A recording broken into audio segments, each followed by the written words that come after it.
Hi, it's Paculus here, and welcome to 28 and 28. You know what they say about Canadians, right?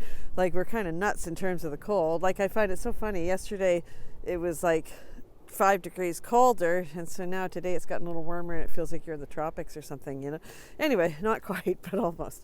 At any rate, I know we said we were going to talk about body language, but I thought before we did that, I would just sort of explain one of the reasons why I think it's so important.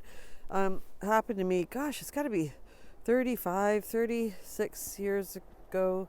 I don't know. I can't do the math. Like 1986 or 87 it was. Anyway, we rescued this little pony, and he had gotten an injury in his private parts. And so every day this had to be cleaned. It was really gruesome. I'll spare you the details. But at any rate, so it had to be cleaned every day. And so I used to wait until sort of a quiet time in the afternoon to bring him in the barns. It would just be me, Carl the pony, and Horatio, this wonderful barn cat we had at the time.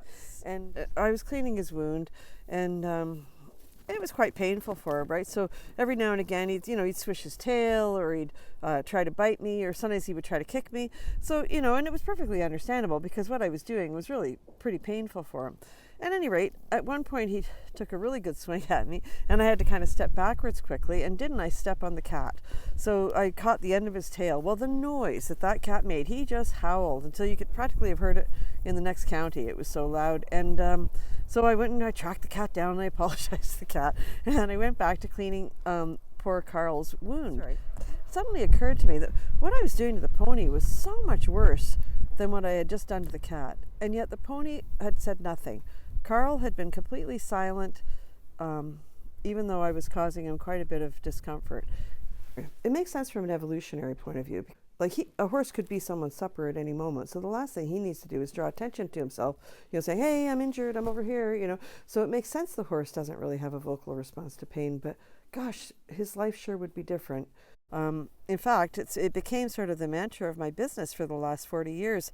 Our sort of mission statement, or whatever you want to call it, is that the kindest treatment of the horse is gained through knowledge.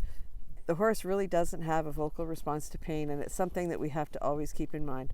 I think to myself, sometimes if you go to horse shows, or you see somebody interacting with a horse, and your gut feeling is just that, gosh, that can't be right, but the horse says nothing, and it would be quite different, I think, if the horse sort of cried out in pain the way the cat had.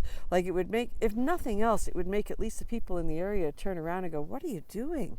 And it would maybe be a help to the horse. But unfortunately for the horse, that is not his fate. So it is up to us to learn to figure out what he's trying to tell us. So remember to thank your horse. We'll see you soon. Thanks.